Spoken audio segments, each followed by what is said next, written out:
Good afternoon, guys. It's a little bit late in the season to do one of these presentations, but always better late than never, I suppose. What I'm going to do quickly is run through a simple shark trace with you. There's a lot of guys coming into the shop and they want to go and fish for sharks and everything, and then they buy the ready-made traces and things like that, but won't always have them available for the guys to use. So what I'm going to do is I'm going to run through the items that you need to make a shark trace, and then I'm just going to show you a simple trace which is exactly the same as the one I use. And yeah, it has proven to be effective, but what works for one person doesn't always work for the others. But there's a few things that you can use when making your shark traces, which is a preference to different fishermen at the end of the day. So the steel wire is your most important part, because we're fishing for things that have got teeth, so they bite you off. You can't fish with normal monofilament for sharks. That's just going to be a waste of time. So the different steel wires that you get, one is called a carbon coated, you get a nylon coated, and then you get, which is my favorite one, the American fishing wire, which is your 7x7. This one's very flexible and a very soft wire, so you can actually basically tie normal knots with this one, where I'm going to show you a trace over here now quickly while I make one. The other wires you have to twist and bend and do different type of knots. This one's just much easier to use. It is a little bit more expensive than your other wires, but if you don't mind spending a little bit more money on less effort, then I would go by the 7x7 wire. So I'm just going to use a piece of the carbon coated one. The carbon coated one, I do use it sometimes. It's just a little bit hard for my liking. The nylon coated one is a little bit softer than the carbon coated, but then I don't like the nylon coating that it has on it, especially on those young raggy pups. After you've caught one or two of them, you've got all these bite marks in the nylon, and it just doesn't look nice and starts kinking and everything like that.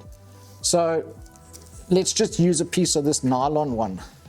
This is a 100-pound Kingfisher nylon coated trace.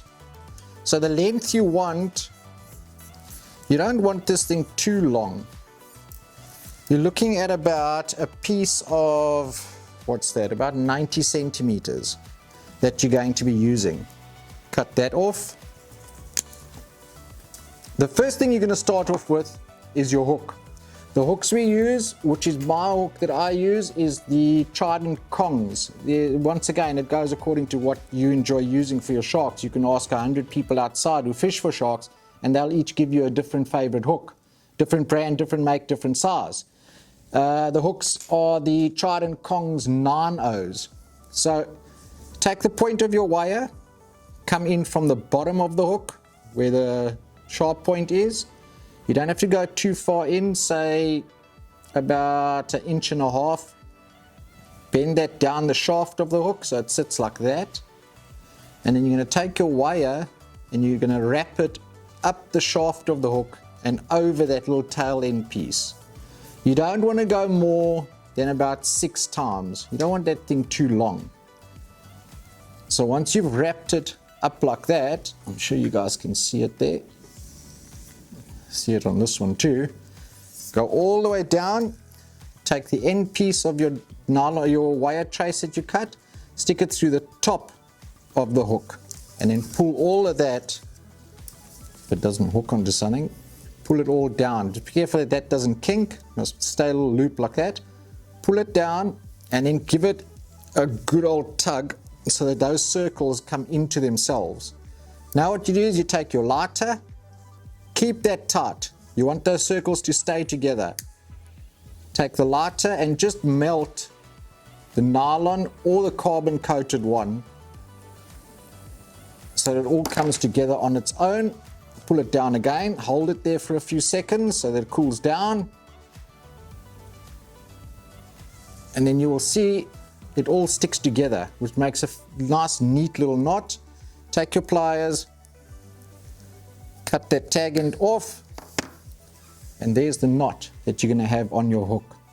Okay, now your next step is to put your sinker stopper bead and your stopper. A lot of different beads that you can use. I prefer using that smaller little soft bead I don't have any of those, so I'm just going to use this little glow bead.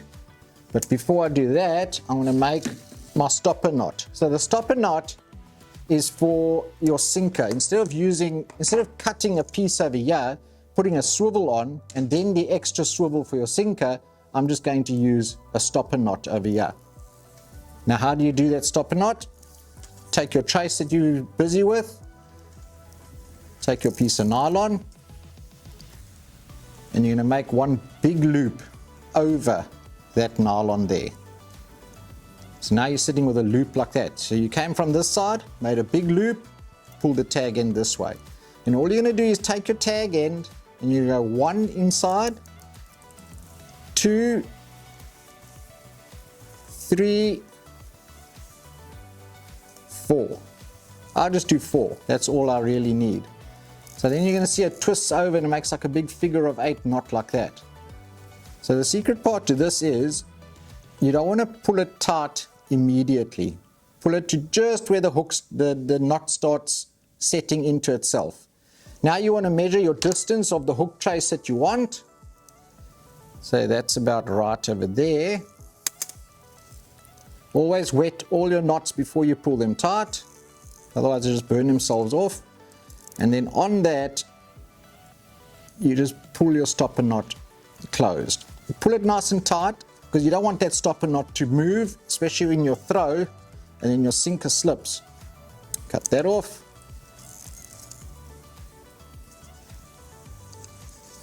Cut your other tag end off over there. So there's your stopper knot. I'm sure you guys can see that on the whiteboard itself. Let me just get something a little bit darker here. Don't really have much. I'm sure you can see your little stopper knot over there. Then you take one of your beads. Your bead is simply there to protect the knot from the swivel of your sinker. So your sinker, your swivel is going to hit up against the other whole time. And after a while, you're going to start damaging your stopper knot. You don't want that. So take your little bead, push the point through and let that little bead run all the way down to your stopper knot. So it looks like that there. I wish I had something black over here that I can put it onto, but I don't. There we go. So that looks like that. So you got your little bead running up and down this piece, which is the longer piece from your hook, down to where your stopper knot is. Okay, so we've got our stopper knot, we've got our bead, and now you're going to take a smaller swivel as to the swivel you're going to use on the top of this trace over here. You don't want that swivel to be too big, otherwise it's just going to go way over your stopper knot, over your little bead, and your sinker's going to come and sit here at the bottom of the hook. So you take a smaller swivel, run that down, and that's where your stopper knot, your bead, your swivel, and that's the one you're going to tie your sinker onto. Your final little piece on this trace itself is your very top swivel. Now this is a little bit of a tricky one to tie. A lot of guys have got different ways of doing it.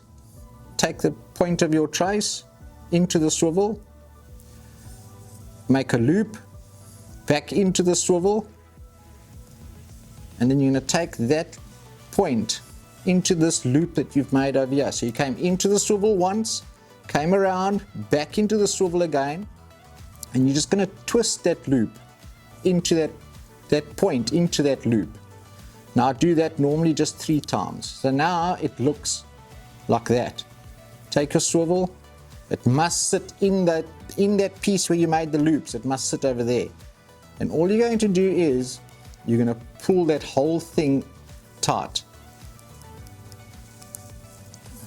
So it looks like that. I don't know if you guys can see it from there, but I'll do this top one over here. So now it looks pulled in like that over there. So it gives your swivel a bit of movement as well.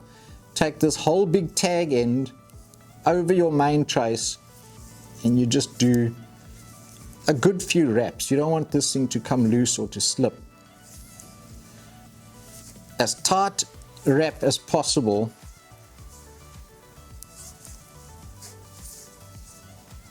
So that it doesn't slip or pull loose or anything like that.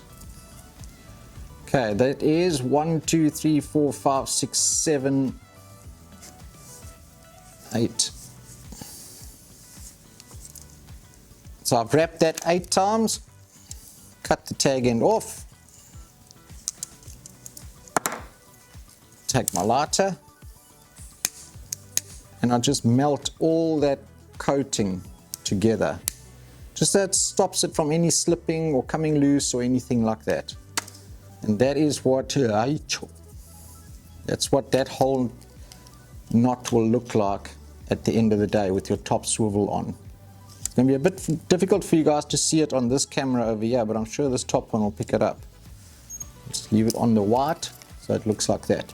You came in with your main trace line into the swivel, back around into the swivel again, looped it about 4 times, pull that loop closed, and then just wrap the end piece up like that. Okay, so that is your whole trace made now. I'm just going to use a piece of line just for an example as a sinker line. I've made this mistake way too many times. Before you measure your sinker line as to how long you want it, put your dingle on first, because you have to measure this with your dingle on. Okay, this dingle is a little bit small for this hook, but it also depends on what baits you are throwing and everything like that. So now you got your dingle on, you got your trace made up, you're going to put your sinker line on. Obviously these are just quick knots just for the example itself.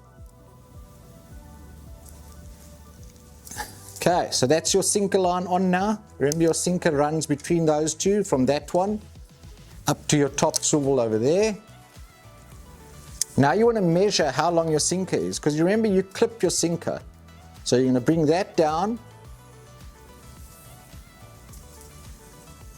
and you're going to go just about, say, 3.5, maybe 4 inches below your dingle.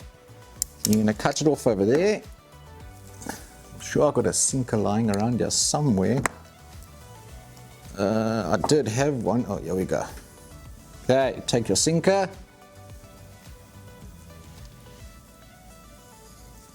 Into that there. Just as I said, these are just normal knots. This is just for an example. It's not the knots I would normally use. Pull that closed. And there you have your shark trace completed.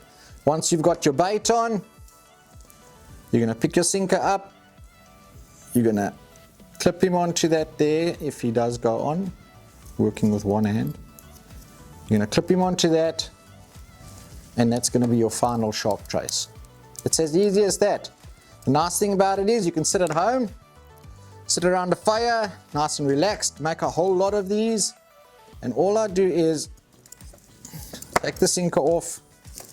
I'll start from the dingle itself, lay my hook over, and I just wrap it over that piece the whole time.